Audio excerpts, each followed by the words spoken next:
The Ballad of the Harp Weaver. Son, said my mother when I was knee-high, you've need of clothes to cover you, and not a rag have I.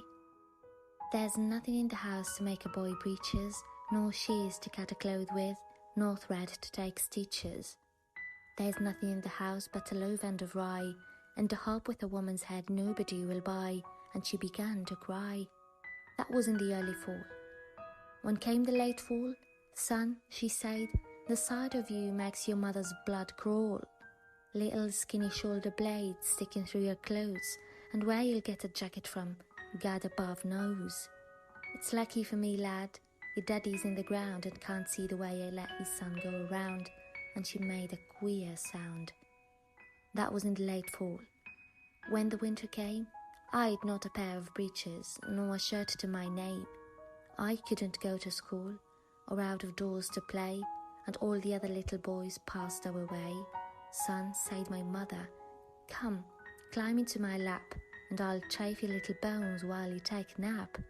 And oh, but we were silly, for half an hour or more, me with my long legs dragging on the floor, a rocking to a Mother Goose rhyme. Oh, but we were happy for half an hour's time.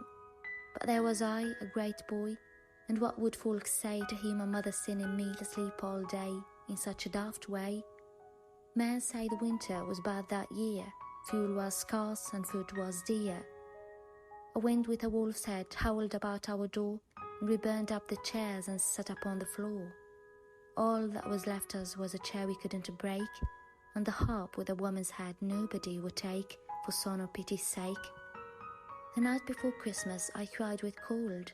I cried myself to sleep like a 2-year-old, and in the deep night I felt my mother rise and stared down upon me with love in her eyes. I saw my mother sitting on the one good chair, the light falling on her from I couldn't tell where, looking 19 and not a day older, and the harp with a woman's head leaned against her shoulder. Her thin fingers moving in the thin tall strings, were weaving wonderful things. Many bright threads, from where I couldn't see, were running through the harp strings rapidly, and gold threads whistling through my mother's hand. I saw the web grow and the pattern expand. She wove a child's jacket, and when it was done, she laid it on the floor and wove another one. She wove a red cloak so regal to see. She's made it for a king's son, I said, and not for me, but I knew it was for me. She wove a pair of breeches quicker than that. She wove a pair of boots and a little cocked hat. She wove a pair of mittens, she wove a little blouse. She wove all night in the still cold house. She sang as she worked, and the harp strings spoke. Her voice never faltered, and the thread never broke.